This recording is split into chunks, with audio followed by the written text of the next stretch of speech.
Hello my friends and welcome to the fourth class in our grammar course, into which my friends we are going to discuss when and how to add the suffix ing to the verbs in present continuous tense.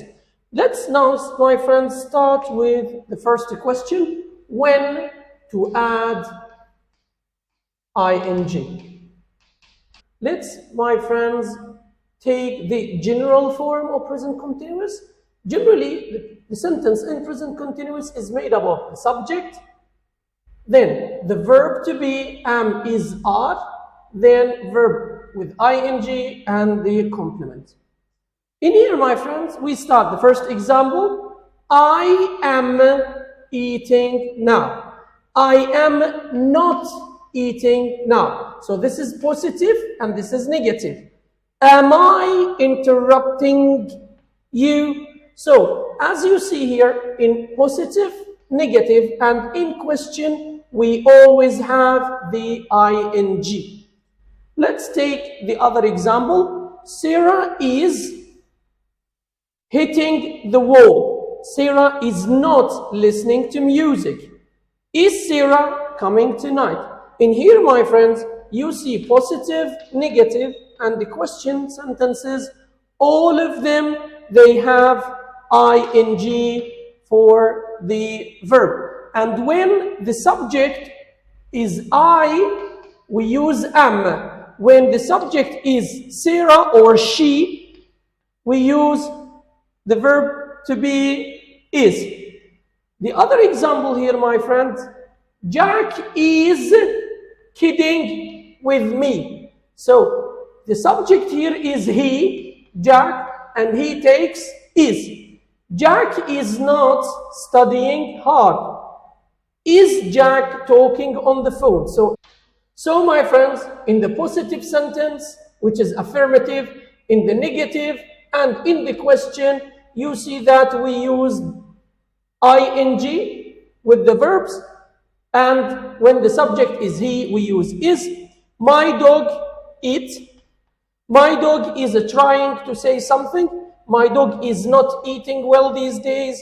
Is your dog, it, your dog, the pronoun is it, barking on me now. In here, my friends, we use is when the subject is it, and in positive, negative, and question, we use ing. So, what do we understand from this point, my friends? We understand that when the subject is I, we use am, and always the ing. When the subject is he, she, it, we use is, and we use ing.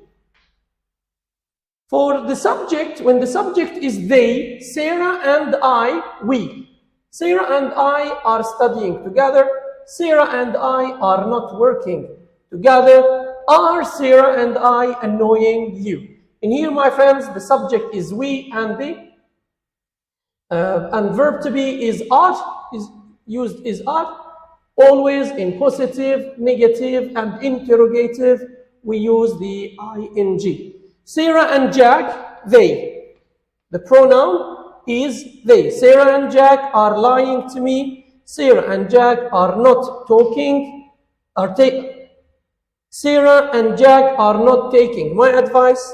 Are Sarah and Jack planning to visit us tomorrow? And when the subject is you, we use are also. You are sitting in my place. You are not tying your shoes correctly. Are you telling the truth? So, my friends, we add ing to the verbs in present continuous always. In the positive or affirmative sentence, negative sentence, or interrogative, or we call it question sentences. When we use ing with the verbs always, when present continuous in all situations.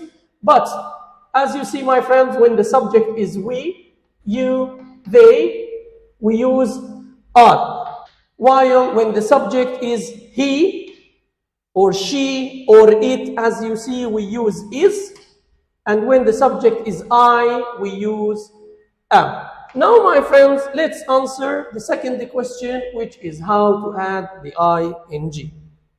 And now, my friends, after we have introduced ourselves to the form of present continuous, and we understood that we should add the ing for the affirmative, negative, and the question situations. Now, let's answer the second question, which is how to add the ing. Well, as you see here, I have made a table for you, a chart, so that it's going to be easier. We have the situation, verb without ing, normal verb, infinitive, and verb with ing. Let's start with first situation, general situations. We simply add ing. For example, we have the verb work, we have the verb eat, we add ing, working, eating. This is very easy. But what if the verb ends with e? In here, my friends, we omit or drop the e, then we add ing. We have make, we delete it, dance, we delete it, and then we making, dancing, as you see here, my friends. The third form stipulates that verbs ending with ie, if the verb ends with ie, we change the ie into ing. For example, we have the word lie, we have the ie, we delete the ie, and we replace it with ing. Y and ing with it. In the fourth here situation, we say if the verb ends with consonant 1, vowel consonant 2. And we said before that consonants are all English letters except for A, E, I, O, U. Vowels are A, E, I, O, U, or the other letters, as you see here. In here, we have consonant, vowel, consonant 2, or C, V, C2. In here, we have two options. Option A, if C2, which is the last consonant, is not W, X, or Y. In here, my friends, we double the C2 and we add ing. For example, we have refer, 1 R, stop, 1 P, referring, double R, stopping, double P. Why? Because the last consonant, which is here, R and P, is not W, X, or Y. For the second example, my friends, when we have C2 is W, X, or Y, we don't double here. Here, we don't double. We don't double C2. We only add ing without doubling. We have no, you have C, consonant, vowel, consonant. Here the same, consonant, vowel, consonant, consonant, vowel, consonant. As you see here, we don't double C2, we add ing only. That's it for today, my friends. I hope you enjoyed and you learned how and when to add the ing. So, my friends, if you don't understand the points in this class, please try to replay this video again and play some Kahoot games, which are going to be posted in the description box. And you're always welcome to get in touch with me if you have any questions